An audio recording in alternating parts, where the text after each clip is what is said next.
My name is Deb, and I'm a real alcoholic. It is always an honor and a privilege when I'm asked to do anything for the program of Alcoholics Anonymous. You know, I used to say when I would get up behind a podium to talk that this was my least favorite thing in Alcoholics Anonymous to do, was to stand up in front of a group of people.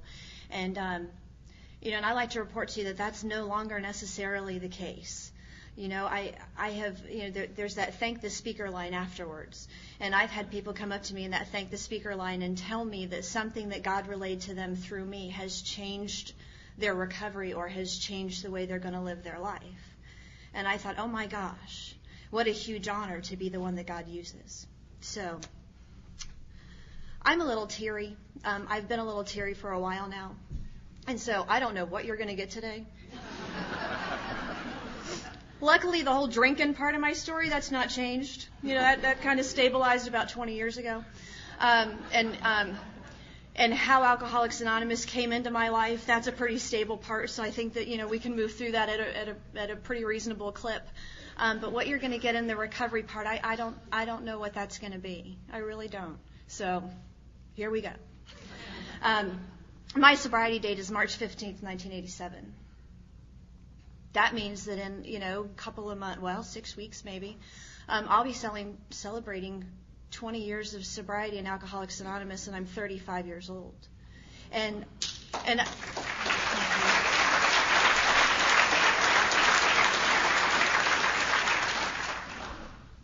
I don't share that with you because it's more impressive than what your 20 years is. I share that with you because at 15 years old, when folks convinced me that I had alcoholism, I said, but if I have alcoholism, that means I can't drink for the rest of my life. Do you know how long that's going to be? I mean, seriously, people, if I lived to 90, that's 75 years of not drinking. And they said, no, it's just today. And I said, no, it's not. No, it's not. I wasn't falling for it. I just wasn't falling for it. I knew you guys were talking about the rest of my life.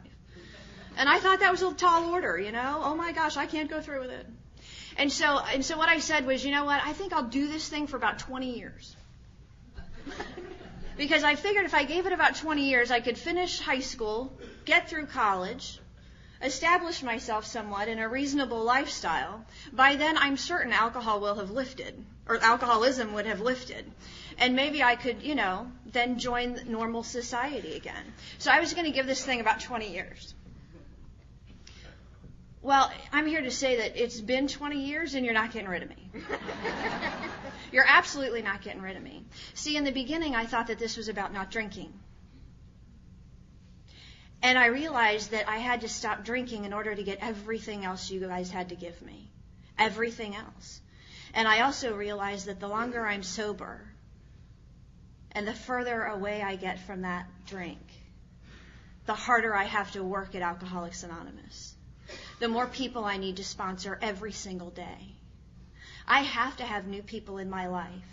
When the answering service calls and says, will you call this woman who needs Alcoholics Anonymous, I have to have somebody with under a year of sobriety that I can call and take with me. Because I don't look bad. I clean up okay. And you've cleaned me up. And I got sober at 15, and a lot of people can't necessarily relate to that at face value. And so I've got to have somebody fresh that I can take with me to talk to that woman who needs Alcoholics Anonymous. And so I have to redouble my efforts the longer I'm sober. I don't get to rest on my laurels. I don't get to stop going to meetings. I don't get to stop sponsoring people.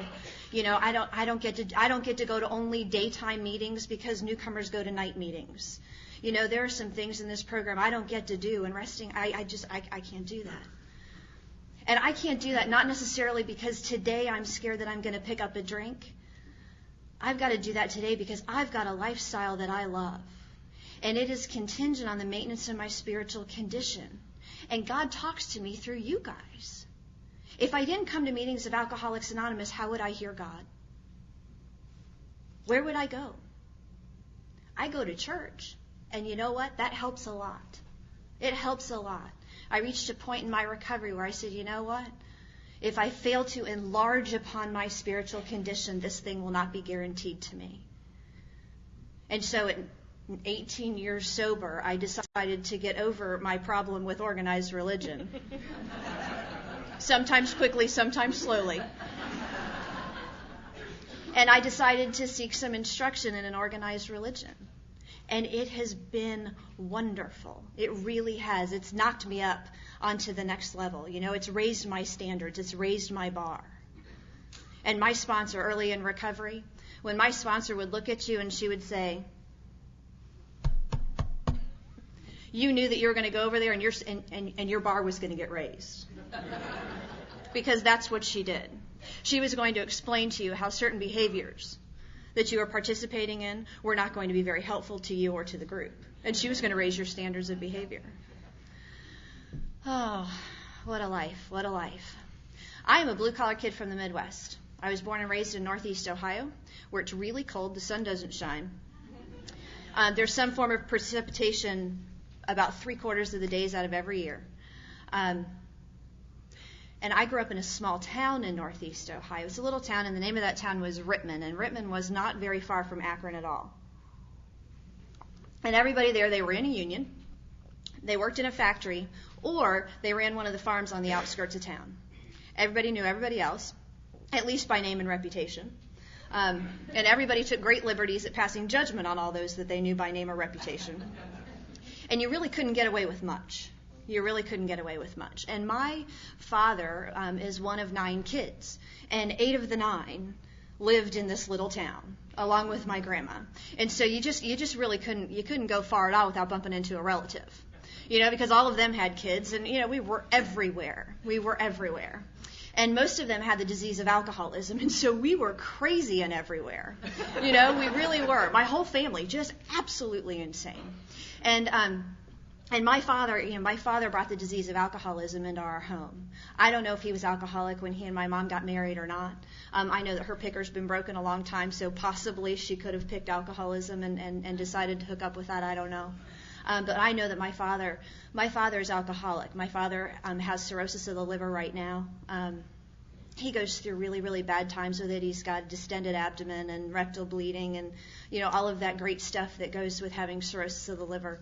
And some doctors, you know, they told him a while back, a couple of years ago, you know, if you continue to drink, you're going to die. And I don't know that didn't matter to him. I don't know what his thought process was. But he drinks. He drinks. And he's also a hermit. You know, that's what alcoholism has done to my father now. My father's a hermit. The only person he talks to is my sister's 13-year-old son. And we don't know why that is, but that's who he is today. And so there's been a great loss for me, a loss of that father, and it's directly due to the disease of alcoholism. And I tell you what, I'm not an alcoholic because my dad's alcoholic. I want to be really clear about this. I'm an alcoholic because I drank enough long enough to become addicted to alcohol.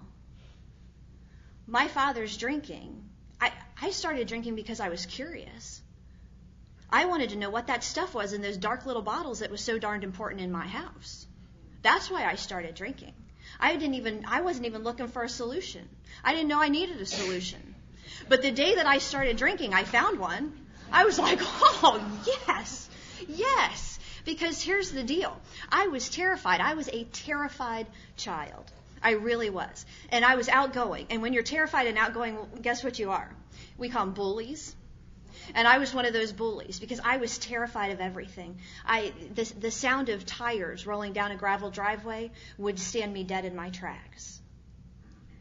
Shadows, loud noises, people moving quickly towards me. I was absolutely terrified, but I didn't look terrified. I looked angry.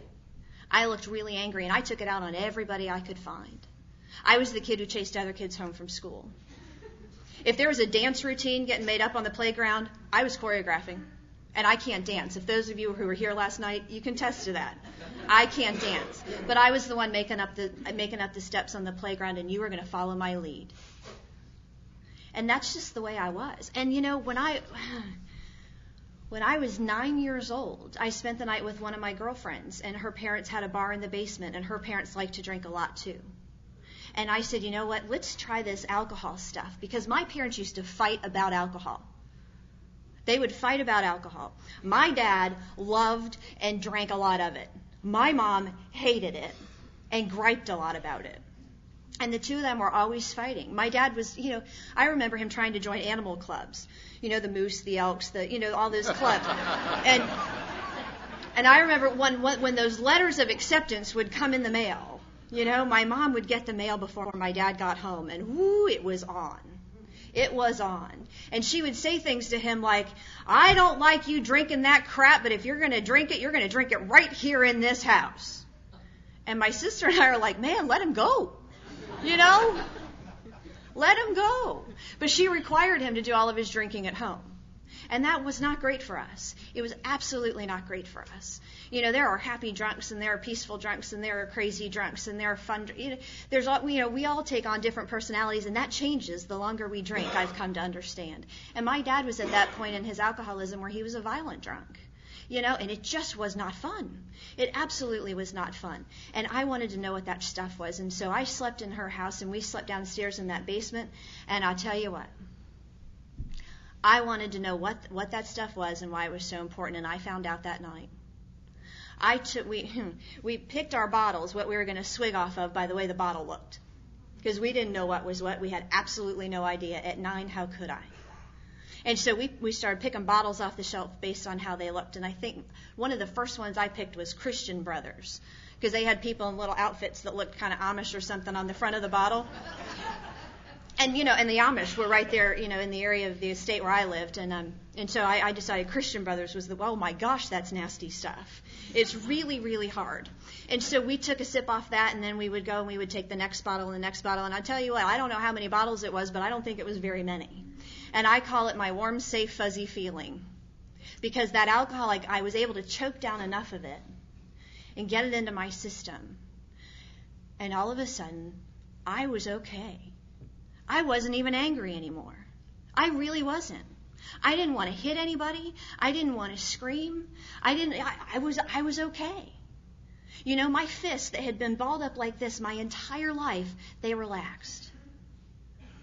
And I thought to myself, well, no wonder he likes this stuff. This stuff rocks.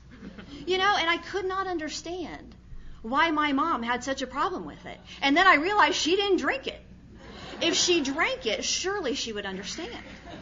It was just, she was operating under ignorance. Because I tried it and I got it. I understood why this stuff was so great. And I made a decision from that point forward that I was going to drink as much of this stuff as often as I could. Now, being 10 had some limitations. And 11 and 12. Really, I wasn't able to get into the real swing of things until about 13. But Tammy became my best friend. She's the one that I had my first drinking. She and I, we became very, very good friends, and I spent a good long time at her house, almost every weekend. And sometimes Friday and Saturday night. And summer, woohoo, summer, because I could stay there many, many days in a row. And my mom and her mom became friends, which completely suited us. Because, we were able to sleep in the bar every single night. And we were able to drink every time I was there. And it was absolutely wonderful. It was wonderful. I looked forward to it. There was nothing in my life that I anticipated more than getting to go and spend the night at her house and drink. Because you know what? When I wasn't drinking, my hands were like this. And when I was drinking, they were like this. And I needed that relief. I needed that. I didn't know I needed that relief. I was 9, for goodness sakes. I got no cognitive ability at 9. But man, I understood that feeling. I understood immediately what it did for me. And when I got into middle school, I have an older sister. She's 2 years older than I. And I shared with her the joys of drinking. And she immediately discovered that I was absolutely accurate. And so she and we were drinking together, and she was a couple of years older, which helped out a little bit in the access issue, because, really, you can't just, go to the drive-thru, get your 12-pack, and go kick back in front of the TV and watch the evening news when you're 12. There really are some limitations. You got to learn how to lie, cheat, and steal real early, and you've got to be good at it. You really have to be good at it. Because, in my life, I was doing something that nobody else my age was doing. I didn't match anybody. And so I learned how to lie, cheat, and steal, and I learned how to, I ran scams, and I stole from people, and I hid things, and I was just, it was a full-time job. It was a full-time job. Not only was I completely mentally obsessed with how I was going to get it, where I was going to get it, how I was going to pay for it, what price I was going to pay for it later on, but I was mentally obsessed with it. And then physically and in my environment, I had to make big changes so that I could get enough of it. And I'll tell you what, I believe that there's a physiological basis, but I don't, I'm no doctor. But when you start drinking really young, and you're drinking all the way through puberty, when your body's going through all those chemical changes anyway, it becomes addicted like that. I mean fast. And by the time I was 14 and 15 years old, and I was a freshman into my sophomore year of high school, there was that last 6 to 9 months where I didn't draw a sober breath. I absolutely did not draw a sober breath. When I wasn't consuming alcohol, I was sick. When I wasn't consuming alcohol, I would shake. When I wasn't consuming alcohol, my stomach was unsettled, and I didn't know how long I could sit in one spot. So getting through classes was really, really tough. Making it all the way through volleyball games became almost impossible. I was really in bad shape. And for 6 to 9 months, it was constant. It was constant. And, and when I had to find extra booze during the day so that I could stash it in the bushes so that I could take a little something on my way to school and knock the edge off.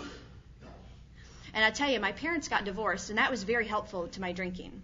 It really was. It was wildly helpful. Because my father, he decided that my mother wasn't getting out of this. And so he decided, even though he hated her, he decided that he was going to fight it. And so for 4 years, my parents have the longest divorce case in the county's history. They do. And they went to court 13 times. And my sister and I got to go to court, 6 or 7 or 8 of those. And so what that did for me was it created a level of chaos in our house that diverted my mother's attention. She didn't have the time or energy or resources to necessarily devote to what I was doing or not doing. And it was really a beautiful thing. Because I needed to drink a lot. And if she was paying too close attention, she was going to pick up on that. And my sister was a bit of a train wreck. My sister didn't like drinking very much, but boy, she loved smoking pot and doing some of those other things that go along with that. And so she was not able to make very good decisions when she was drinking. I could go out drinking, and I could get home by my 10 o'clock curfew, stumble in the door, steady myself enough to get past my mom, go upstairs to my room. As soon as my mom went to bed, I'd shimmy down the side of the house and go get my bottle and finish it. But I was there, and she wasn't worried because she knew I was upstairs in bed. My sister, however, she couldn't pull that off. She would go out and she'd start partying, and she'd come home like 2 days later, And I'm, 14, 15, she's, 16, 17 years old. That doesn't go over very well. And so my mom's in the middle of this divorce case that's consuming her. And she's working 2 jobs to try to pay our bills because when we left my father, we fell into poverty. Whew.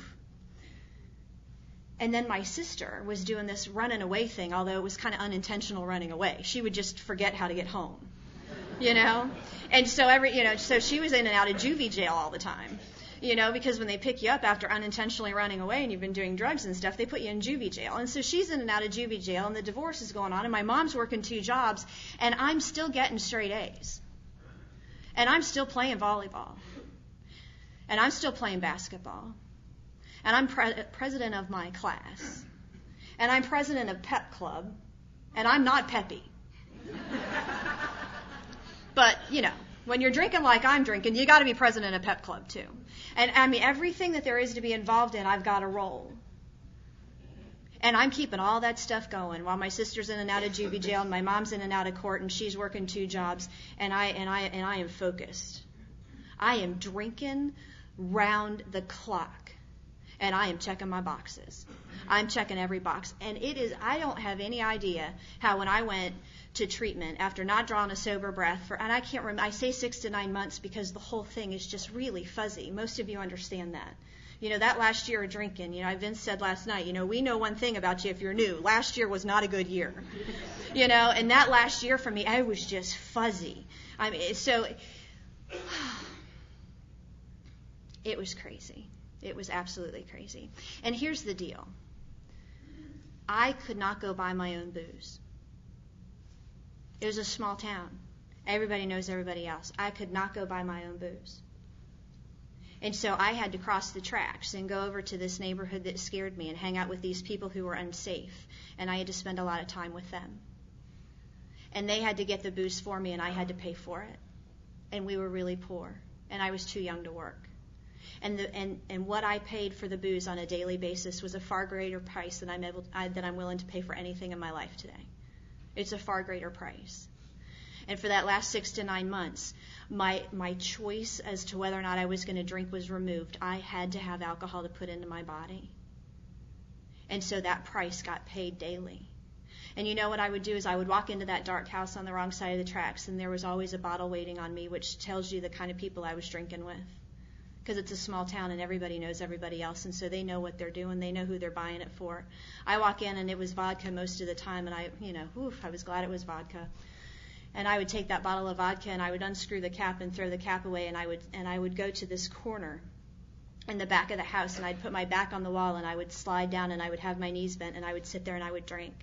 And I would watch the things that were going on in that house. And I would close my eyes and I would say, please, God, not me today. And I did it day after day after day after day.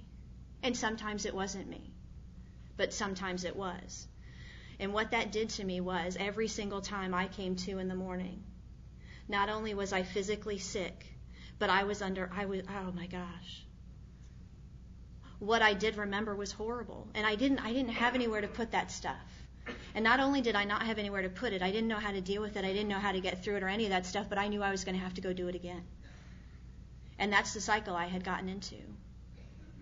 And I'm class president, and I'm getting straight A's. And OSU was coming to watch me play volleyball. And I'm putting my back against the wall, and I'm sliding down, and I'm hugging my knees, and I'm closing my eyes, and I'm consuming alcohol just so that I can be okay. And there was a man who was 42 years sober. I was speaking at the Louisiana State Convention a while ago, a couple of years ago, and he came up to me in that thank the speaker line. Now, the people that come up to you in the thank the speaker line, there's a general understanding that they're probably going to be nice to you. Really.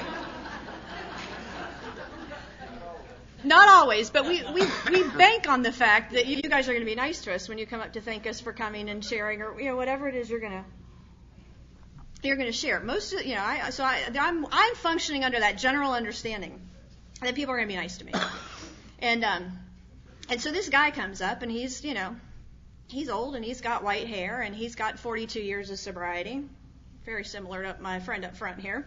And he gets up to me and he says, when you started talking, I did the math and I figured out you got sober at 15 and I quit listening. And I'm thinking to myself, you're supposed to be nice to me. Why are you in the thank the speaker line? There should be another one where if you disagree with me or if you don't believe I'm an alcoholic, please stay to the right. I'll get with you in a minute. And I said, so he tells me that, I don't think you're an alcoholic, so I quit listening. And I said, there are no words for that. There really aren't. There really aren't. So I just looked at him and he said, but God opened my ears. And you're a real alcoholic. And I said, yes, sir, I am. And he said, well, I'm going to have to go home and quit ignoring those young people who are coming in and out of my home group. And I said, really? He said, yeah, I'm going to go home, pick me out one, and sponsor him. So right now there's some 16-year-old kid in Lafayette, Louisiana going, wait until I find her. Ooh, wait until I find her.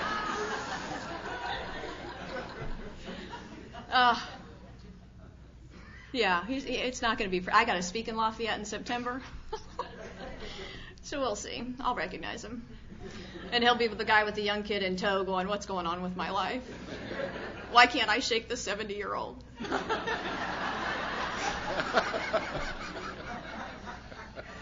And when he's 35 with 20 years of sobriety, he's going to tell stories about that 70-year-old and how he saved his life. And so you know what I was like when I came to you. It wasn't pretty. It wasn't pretty. It absolutely wasn't. And I tell you how I got here. I wasn't particularly interested in not drinking Because you see, when I wasn't drinking, I had to deal with the things that were going on in my head. And I wasn't particularly interested in dealing with those things. I didn't know how. And all I wanted to do was when I started remembering that stuff, I just wanted to drink some more so that I wouldn't have to think about them. And my mom had gotten herself a boyfriend. And we were very happy for her because he was very nice to her in the beginning. Alcoholics always are. Ooh, they can pour it on early. It's, they're sprinters, not marathon runners. And so he's treating her nicely, and he's going to take her out of town for the weekend. And they're going to go someplace nice, and she's going to get to eat meals without looking at the prices on the menus, and she's going to get to, sleep in a hotel where she doesn't have to make her bed or clean up after her, ungrateful brats. And, those kinds of things were going to happen for her. And she said, Deb, you're going to go stay at such and so's, and Diane, who's my sister, you're going to go stay at such and so's house. I've got it all arranged. And we said, yes, ma'am. Okay. Well, I never said ma'am. I was raised in the North. I said, okay, yeah.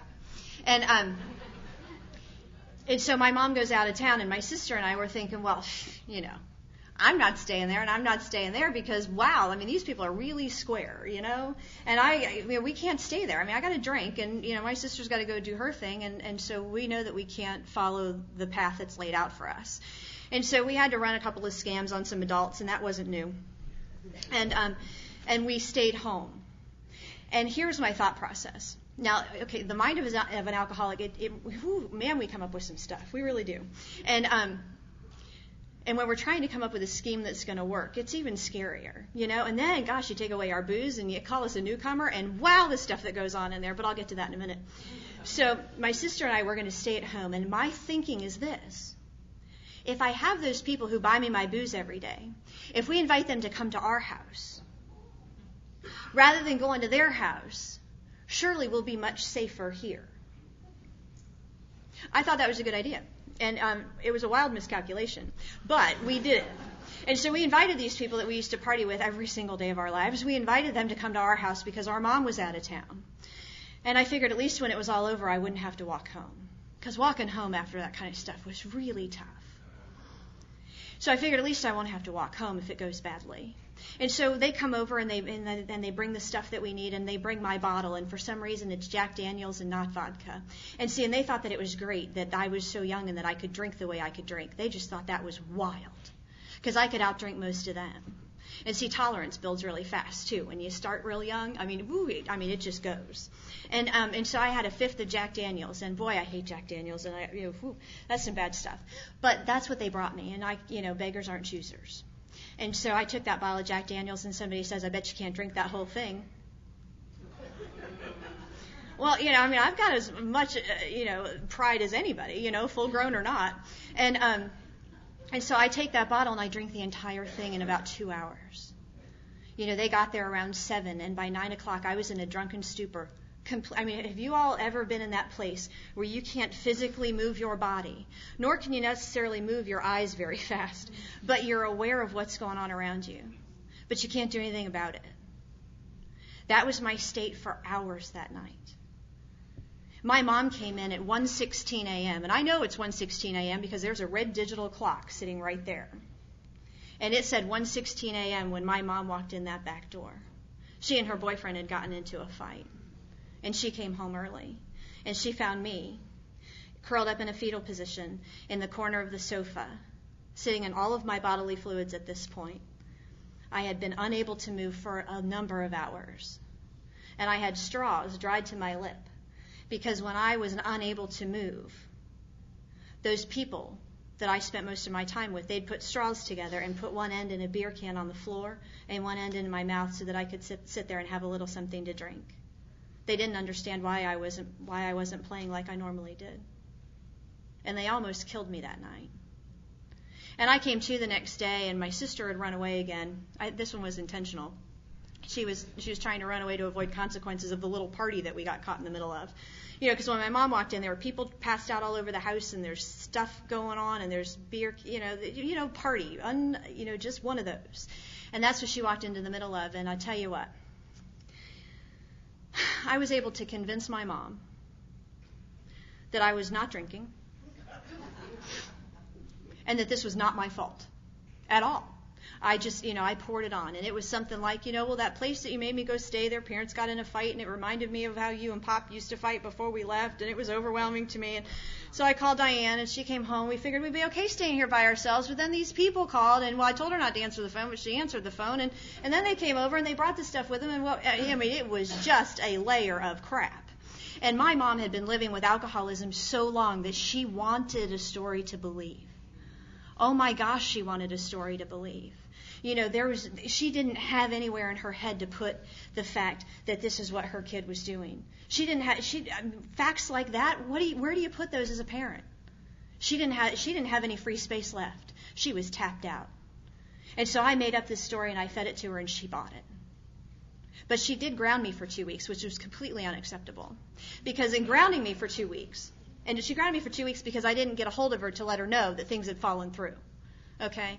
Not for the 3 years she should have grounded me for what I was doing, but for 2 weeks. But that's unacceptable because I've got to get out of that house. If I don't get out of that house, I don't get my booze. And if I don't get my booze, I shake apart. So I don't have any choice but to get out of that house.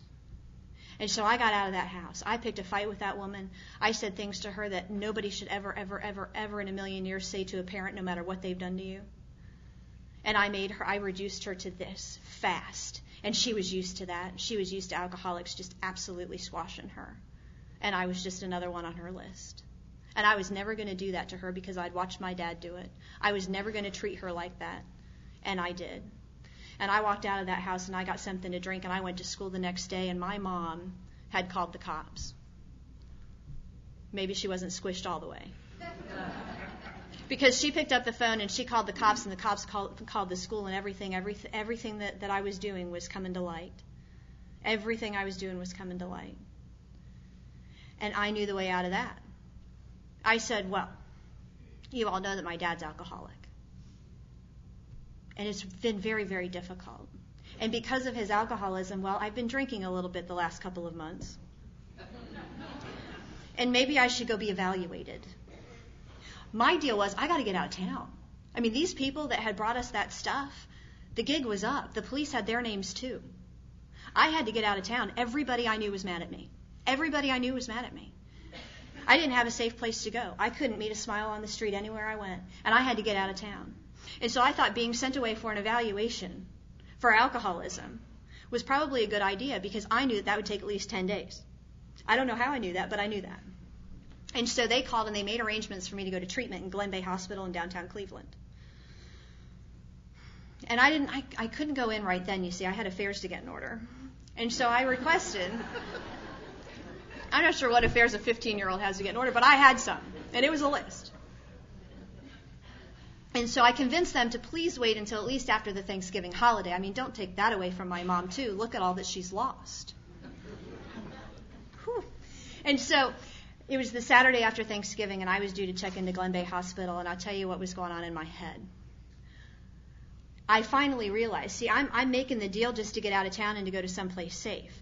It does not necessarily register with me, although I'm a fairly intelligent person. It does not register to me that when I'm in there for evaluation that I'm not going to be able to get out and drink.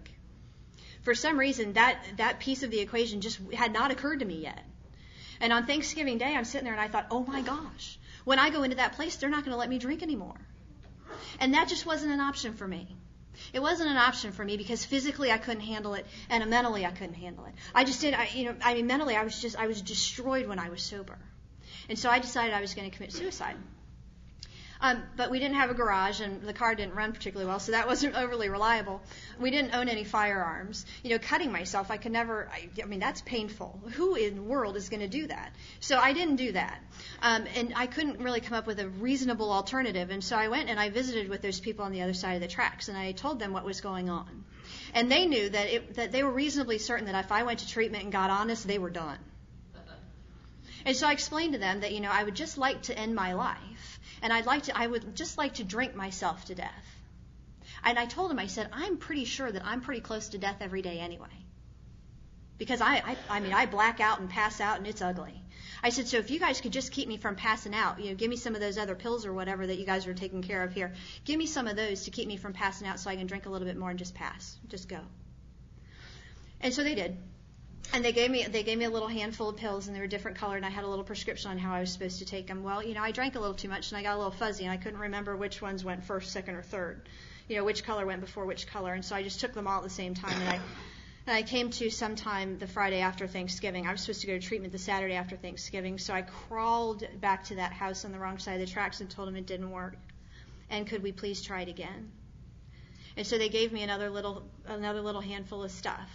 And it was just two guys. I mean, it wasn't everybody that I drank with was, willing to kill me. But there were a couple of guys that, they had a lot of warrants, and it was a big deal. And so they gave me this cocktail again, and I tried it again, and I got fuzzy again. I took them all at once, and I came to in Glen Bay Hospital in downtown Cleveland, and I had been there for 3 days. And needless to say, I had been in a blackout. And needless to say, I was really sick. And I was in that room with everything bolted down to the floor. And there were no strings on my pajamas. I don't know what they thought. I was, the strings are really skinny. I'm not sure what you're supposed to do with those, but they take them away from you. And so I'm in this state. And they don't believe that adolescents are sick enough to require detoxification at that time. There was no medication given to us. They basically tied us down, kept us hydrated, and let us rock and roll. And I was in and out of a blackout. I didn't really come to until the third day, and I'm really grateful for that. I don't remember which speaker it was, but they said, I'm a blackout drinker, and I'm grateful for that. I remember enough. And I'm one of those too. And so I didn't remember a whole lot, and I tell you what, I got through that.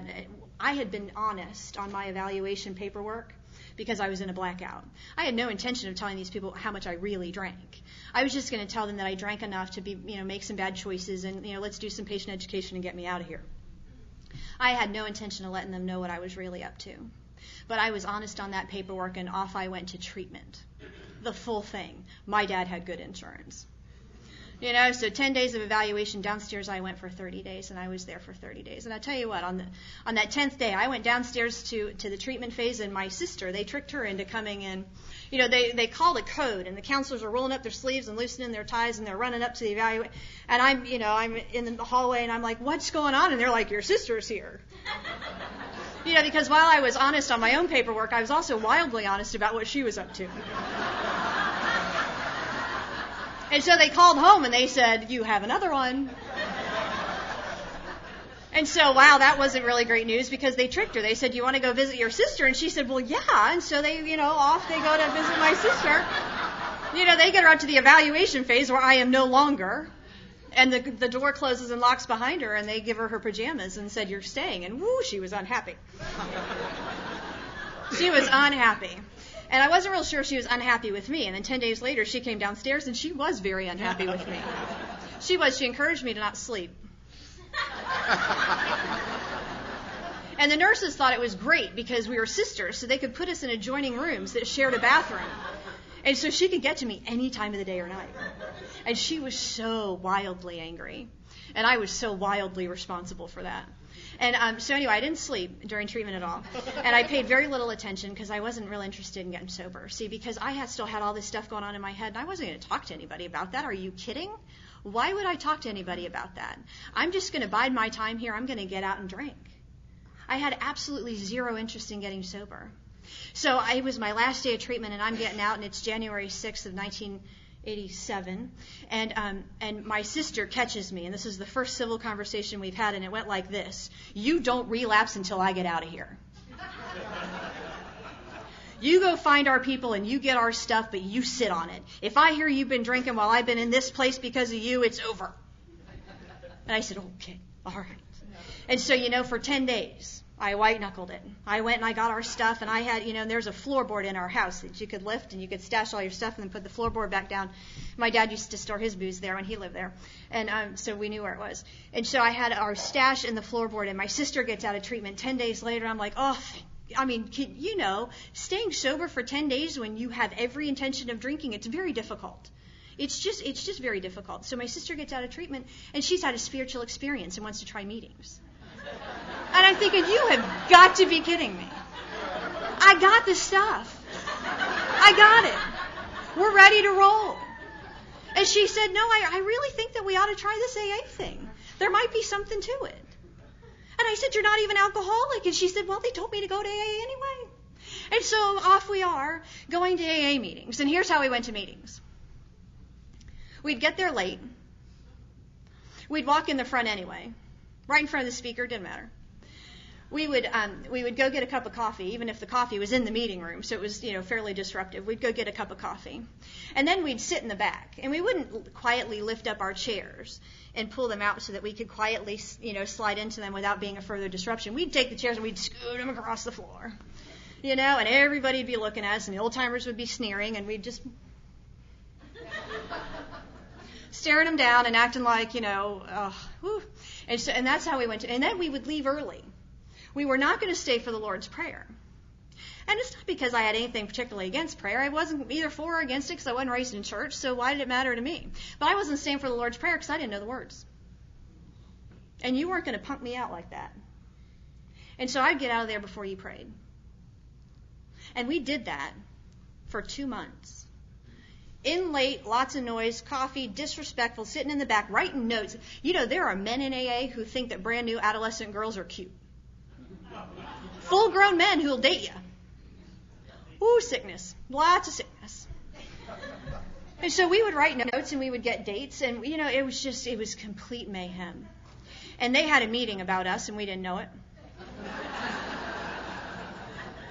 And Max Shadburn, who lived in that little town, he lived in the next biggest town, which is Worcester.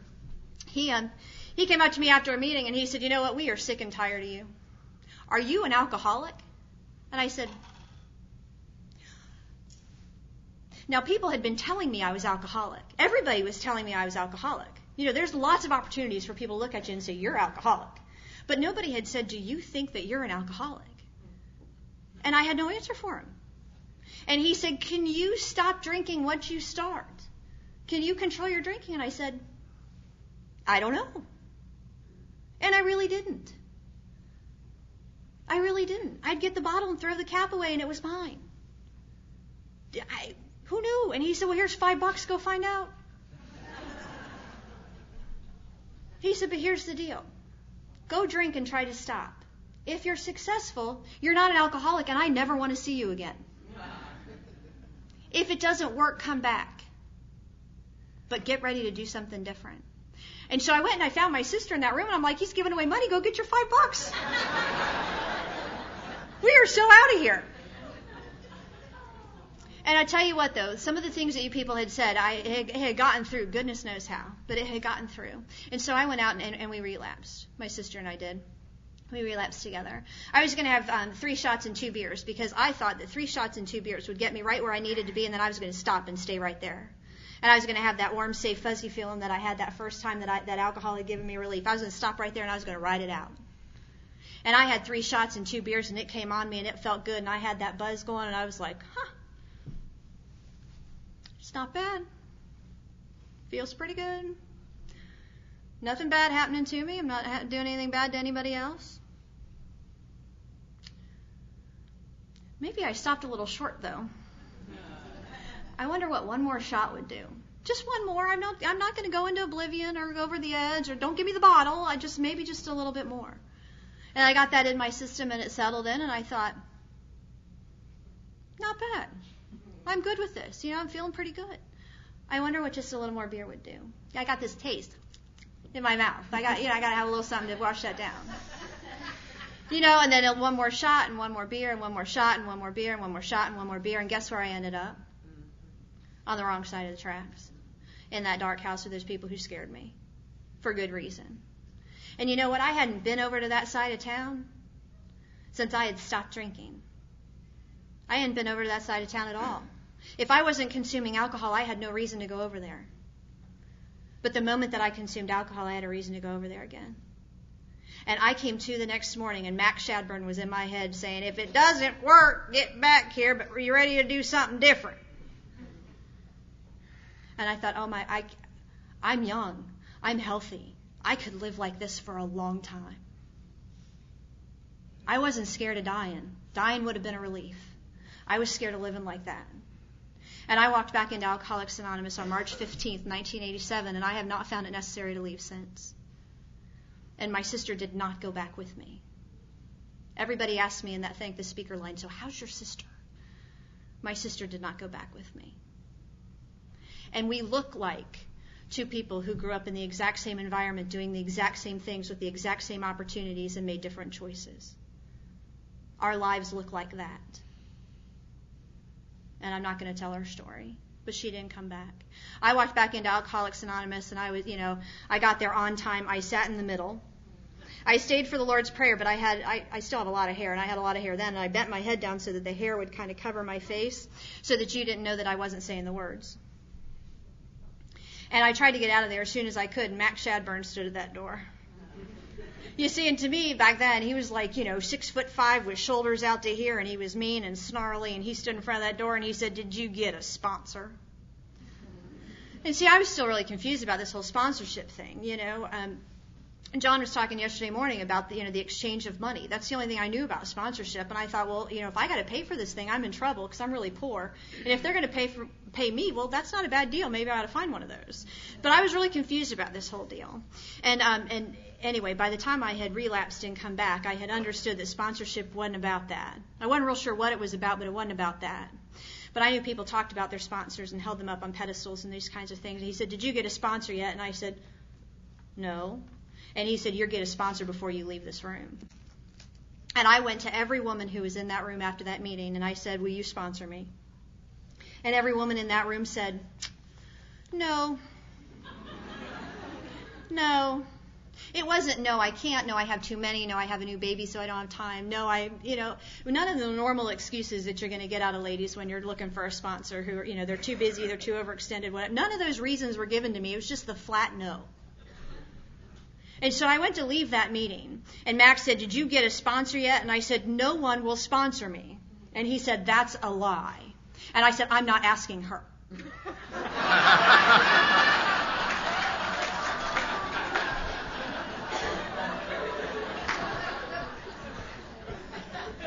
He said, "Oh, yes, you will." And I walked up to Jane. She was 73 years old. She had snow white hair. It was always pulled back into a very fashionable bun. She smoked cigarettes on long extended things. She was not overly mobile, and so newcomer men would go out and get a high back chair and put her in it and carry her into the meeting as if she were the Pope. And they would set her down at the meeting, always in the front. And then they would fetch coffee for her. And she would just do this. And then Mac would sit in the back, the guy who threw me out of AA. He would sit in the back. And when somebody said something that they didn't agree with or that wasn't in the book, they'd yell across the room about it. "That's not in the book." "Yes, it is. It's on 7th. No, it's not in the book. It's in the middle of the page." And so that was Mac and Jane. Mac threw me out, and now Jane's my sponsor? You've got to be kidding me. So I asked her, I said, "Jane, will you sponsor me?" And she said, "Why should I?" When you treat something that people love with complete and utter disrespect and disdain for a number of months, you must expect that you're going to get treated as if you've done that. And I had treated Alcoholics Anonymous, which had saved the lives of everyone in that room, with complete disrespect and disdain. And resentment runs deep, even though we have the tools to deal with it. And so she said, "Why should I?" And there have been a lot of times in my life where the things that I intended to say did not come out of my mouth at all, but something replaced them. And I really don't know how this happens. I attribute it to God, and I'm sure that that's probably it. But at the time, I had no earthly idea, because I was going to tell her what to do with her sponsorship. And I was going to explain to her just why I was fine without her. And I don't know who she thought she was. And I had she was going to get it all, because I was like this again. She was going to get it all. And instead, what came out of my mouth was, "Because I can't live like this, I've got to get sober, and I don't know how."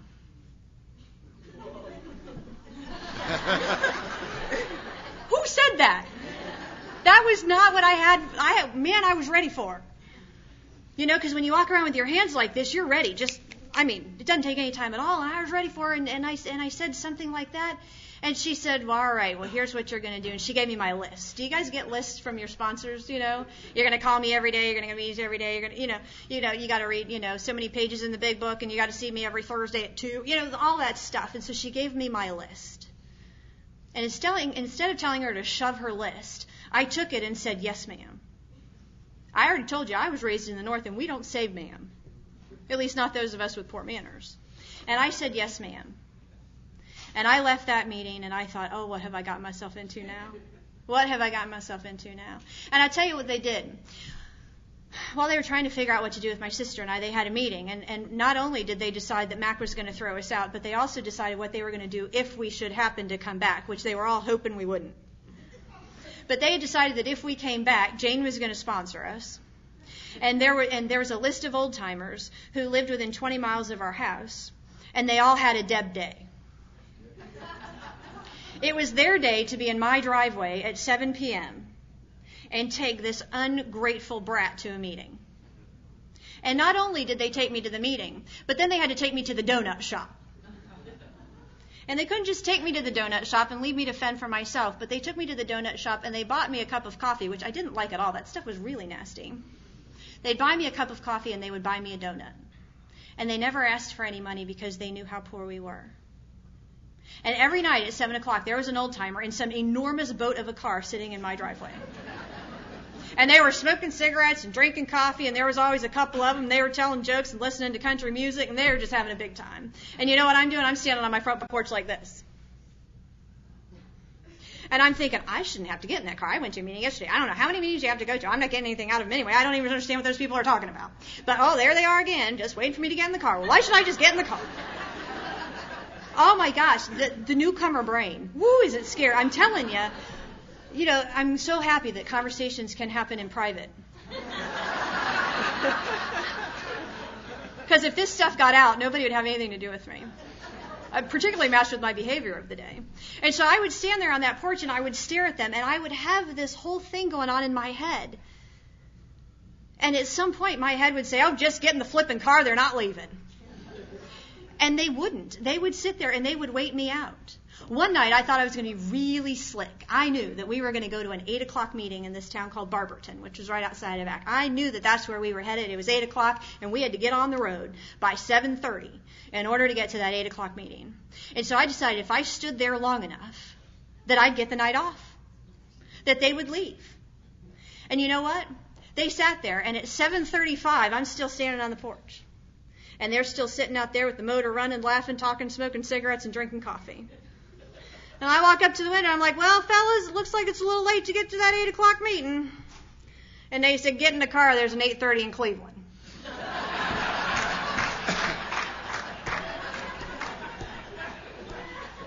And so I'd get in that stupid car.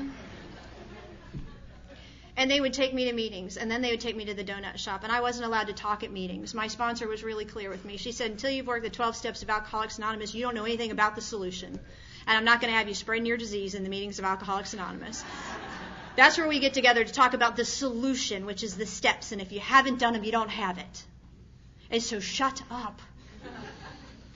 And so I wasn't allowed to talk, and of course the old-timers who were assigned to me, they had their marching orders. I think they were as scared of Jane as I was. And so they'd take me to meetings, and I would sit there quietly, and I'd roll my eyes, and I wouldn't listen, and because I really didn't understand what was going on in there. I mean, recovery is its own language. Alcoholics Anonymous is its own language sometimes. And you know what? And then they would take me to the donut shop, and I was allowed to ask questions, but I was not allowed to make comments. And at the donut shop, eventually I started writing down things that I didn't understand, or I started cataloging them in my head when it was working right, which wasn't very often. And I would take those questions to the donut shop and I would say, what did they mean when they said this? Well, why is the third step really the most important step in getting a relationship with God? And what in the world does that mean? And I would ask those questions, and those old guys, they would light up. And they would answer my questions, and they would go back and forth, and sometimes they had different answers. So they'd battle it out right there in front of me. And one of them would say, well, go get the book out of the car. When they couldn't agree on the answer, go get the book out of the car. And they would show me that my answers were in there. And what they did by not allowing me to talk was they made me listen, and they made me form questions in my head. And then those old-timers, they cared for me. They cared for me. And they answered my questions. And they never asked for a penny. They didn't ask for gas money. They didn't ask for donut money. They didn't ask for coffee money. You know, when I was 16 years old and I got a permit, you know, to learn how to drive a car, Bill Long, who had the Ford LTD, and I mean, that car was enormous. I mean, it floated down the road. You know, and he would go to turn into my driveway, and he'd have to turn the wheel for a long time, and it would slowly kind of, you know, it would come around, and then it would get in there, and it would do this thing. You guys own some of those cars, I'm sure of it. You know, and the only way to drive that car is to line up the center of the hood with the side line on the road, because it was so big, there's no way you could see in front of that thing. I mean, you know, heaven help smaller cars, because they're not in my line of sight. And Bill Long, he took that big car and he pitched me the keys. And he said, "You got your permit with you?" And I said, "Yes, sir, I do." And he says, "Well, let's drive." So I'm driving this big car. I mean, and I just, talk about scared. I'm scared, and I'm driving down the road, and I'm going kind of into some ditches and bouncing back up, you know, and I hit some small animals unintentionally. You know, it's just, it was really quite a wild ride. And I would say, "Oh, Bill, I'm so sorry. Oh, did that leave a mark?" And he would say, "What you destroy, God will replace." You see, and he really believed that he was doing the work of God. He really believed that he was a servant of God and that saving my life was on his list of things he had to do before he passed. He believed that, as did all those old-timers. You know, they weren't going to have me sitting around polluting their meetings. They were going to grab hold of me, and they were going to give me the solution that they had found. And there were a lot of them who didn't believe I was alcoholic for a long time. And a lot of that was because they wouldn't let me talk. I mean, I could have convinced them I was. But a lot of them, they didn't believe, to the bottom of their soul that I was alcoholic. And you know what? It didn't matter. They just did what it took to pass on the message of Alcoholics Anonymous anyway.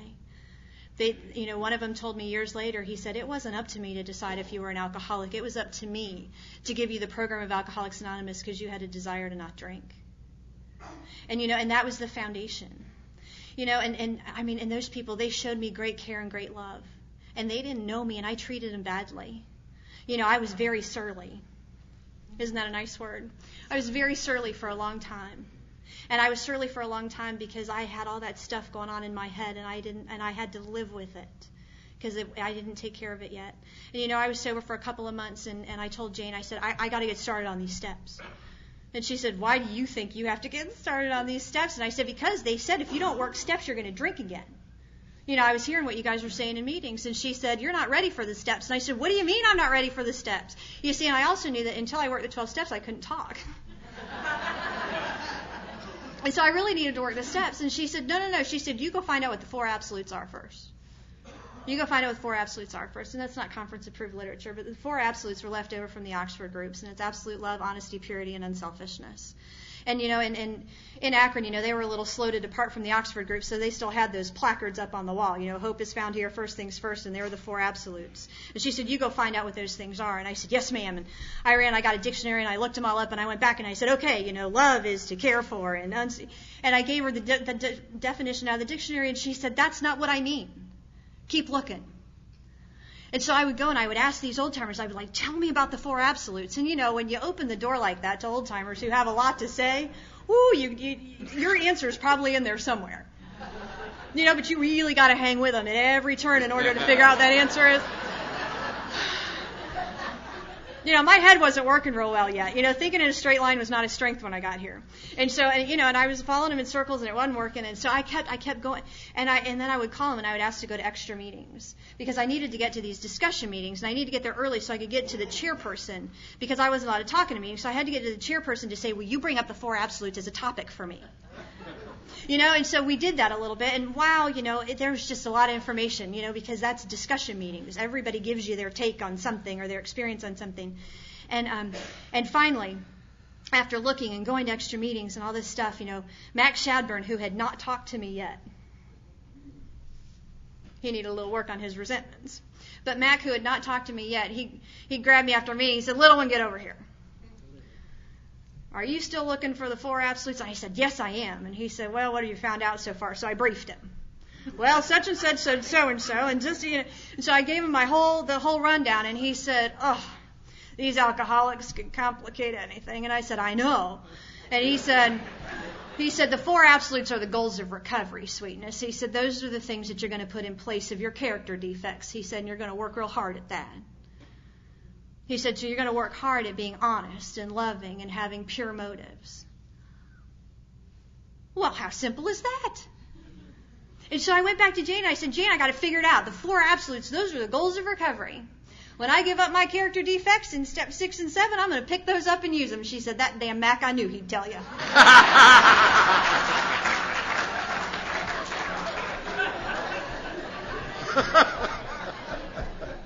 Well, now that I had the answer, she had no choice. So I was launched on a vigorous course of action. And I tell you what, by the time I had 9 months sobriety, I was finished making the amends I knew that I had to make. I mean, they wasted absolutely no time pushing me through the steps of Alcoholics Anonymous. And here was the deal. She knew that working the steps one time fast, just running through them one time, she knew that that was not going to keep me sober for a lifetime, but she knew that that was going to knock the top off so that I could sleep at night. She knew that I was going to be able to start to repair the damage to relationships. She knew that I was going to be able to fit into my skin just a little bit better, although it wasn't going to fit right. And she knew that we could take some of that stuff that was going on in my head and we could clear the air a little bit and get some of that garbage out of there so that there was room for God in my life. She knew that we had to make room for God, and I didn't have room for God. My head was too full, and I was so full of fear and anger and and she knew that we needed to knock the top off that stuff, and that's what we did. We moved through those 12 steps of Alcoholics Anonymous at a rapid rate, and I knocked the top off, and it was enough to sit here without committing suicide. It was enough to stay with you people a little bit longer. Jane died when I was 1.5 years sober, and Mac died about 2 months later. They both died of lung cancer. And we used to laugh and say that, Mac died of a broken heart. Once Jane was gone, who was he supposed to fight with? And Jane used to say to me, I'm going to turn you into a young lady if it's the last thing I do. And, there was a memorial service for her, and she was not particularly religious. And I showed up, and I had a shirt that came all the way up to here and a skirt that came all the way down to there, and I had my hair pulled back so you could see my face. And I sat, and I crossed my legs when I sat down, and I didn't say anything mean to anybody that day. And one of the other women that she sponsored, she said, you remember Jane used to say, she's going to make a young lady out of you if it was the last thing that she did. And I said, I know. And she said, well, it was the last thing she did. And thank God. And so, and then Mac died. And then I graduated from high school. And then it was time to move. And I moved, and I went down to Columbus, Ohio, and I got into this college, and I found a home group. And I picked a home group because the second time I went to that meeting, somebody remembered my name. I wasn't exactly looking for high or low quality. I was looking to belong somewhere. Because belonging somewhere is the most important thing we do for each other in the fellowship piece of Alcoholics Anonymous. It really is. Jenna, who read the steps for us this morning, she's 17 years old and she's been sober for 7 months. And she, the first time I met her, she said, when I got sober, I didn't have a lunch table where I fit anymore. And I was like, I totally get that. And it might not have been a school lunch table for you all, but you all had those tables where you didn't have a seat there anymore. And I had a seat in Alcoholics Anonymous. And I had a baseline understanding of what this program had to offer me. And Jane was not a woman who she wasn't religious at all. And she didn't talk about God very much. When we got to the God step, she said, God is good orderly direction. You don't have any, you need some, and I'm going to be providing that. She said, now you're going to practice praying, and this is how you're going to pray. And she opened up the pages in the big book, the daily drill 86 through 88, and she showed me where the prayers were, and she said, you're going to start with these. And I said, I don't know if I believe in God. She said, I don't care. You're going to do it anyway. And so she launched me on a spiritual path. And I tell you, once I had finished the steps and I had reached that point where I really, really, really needed to have a relationship with God that I could believe in, I went to Jane and we were having that conversation, and she said, I'm not the best one for you on that, but I'll tell you who is. And she sent me over to another old-timer that she used to argue with. She said, you go over there and you sit with him, she said, and you talk to him about God, and you tell him you want to hear everything he's got to say. And if he gives you direction, you do it. And that's the way Jane sponsored me. She was 73 years old. She did not know what a 15-year-old needed. She was drunk when she was raising her own kids. But she knew how to sponsor an Alcoholics Anonymous, and she knew that it was her job to save my life because God had given me to her. And so in those areas where she had limited experience, she turned me over to someone who had greater knowledge in that area than she. And so, Jane saved my life. And John gave me a God of my understanding. And, I had to get down on my knees and I had to fire the concept of God that I brought into Alcoholics Anonymous with me. Because even though I didn't go to church, there was enough chatter here and there where I thought God was punishing. And a lot of that came from my own self-hatred. And I had to hire a God that I thought I could believe in. And so I had a list of adjectives about, if I'm going to have a God, this is what I want God to be. And so I started praying to something that would have those qualities and characteristics. And that's how I got started on my relationship with God. And I came to, and then I came to believe. And I watched God work in your life. I couldn't see how God was working in my life because my life felt really tragic for a long time. But I watched God work in your life. I watched people get jobs who were unemployable. I watched people get homes that were homeless. I watched people be restored to sanity all around me. And all of them, when you would ask them, how did that happen for you? God was part of that equation. And so I kept praying to this God that I had a complete misunderstanding of. And then I started to ferret out an understanding that I could live with. And I'll tell you what, my journey with God has been an amazing journey. My priest, he was doing a workshop for nuns several months ago. And there was a nun, she was 98 years old, and she had entered convent at 18, and she'd stayed. So she was celebrating 80 years as a nun. And he told this story. He said, I was getting on the elevator, and she was sitting in a chair beside the elevator, waiting on the elevator to come. She was 98 and couldn't stand that well. He said, so I sat down beside her, and I said, Sister, congratulations on your 80 years. It's amazing to me that you've been so faithful to God for 80 years. And she said, oh, no, Father, it is He who has been faithful to I. And, I look at my own life, and I say, absolutely, absolutely. If there was ever one person who, and even in sobriety, things would happen, and I would turn my back on God, and I'd quit praying, and I'd march the other way. And because of the foundation I had in Alcoholics Anonymous, I did not drink long enough to realize how stupid I was. And then I would turn around and I would march right back. And today, I have turned over my will and my life to the care of God, and I understand what that means, and that word care is wildly important. When God cares for something, you better look out, because your life is going to be amazing. It's going to be amazing. I think about how I care for people who come into my life. I think about how I would give up everything I have to watch them have everything they want. And I'm not related to them. I'm just a sponsor, or I'm just a friend in Alcoholics Anonymous. And I would give and give and give so that you could get. And I think I am so wildly limited by being very, very human. And God is not at all. God is God, and He's bigger than I know that He is. And when He cares for something, you better get ready for things to get good. You better get ready for things to get challenging. You better get ready for things to grow if your experience is anything like my experience. There's a difference to me between getting spiritual principles, acquiring spiritual principles, which is what step work and those early days in AA are about, and then applying spiritual principles, which is what my life is about right now. And it doesn't mean that there aren't times when I need to go back and get some more. But those basic spiritual principles, the acquisition is far different than the application. And today, I am applying those spiritual principles to my life. My husband is a major in the Marine Corps. He's an infantry officer. And currently, he's embedded with the Iraq Army in Fallujah. He's sleeping.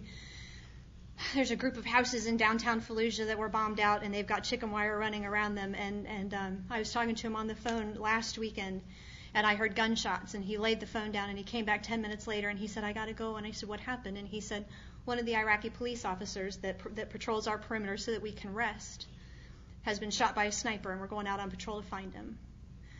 There's a difference between acquiring faith and using it. And in this time in my life, I get to see how far God and I have come together. And I get to practice that faith on a daily basis. I know that He's got me. And I know that He's got my husband. And I don't know what my life is supposed to look like a year from now. How could I know? I'm but a human.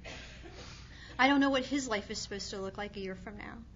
But I know that we are in the care of God, both of us. You know, we both went and we both joined that church together before we got married, because for once in my life I wanted to do things in the right order, what I thought was the right order, and it has been for us. And so we share a faith, which is very, very important. When we talk to one another on the phone, he says, you know, will you tell me what the daily readings are? We became Catholic. You know, and they have the Bible, and it's divided up into daily portions. And so I'll read him the daily readings over the phone. And we'll get to talk just a little bit about the spiritual world that God's created for us to live in, and what our role is supposed to be in it that day. You know, and I talk to him about how important it is. You know, I remind him. You know, I try to prop him up and support him. And I say, honey, remember, you know, we got to pray every single morning.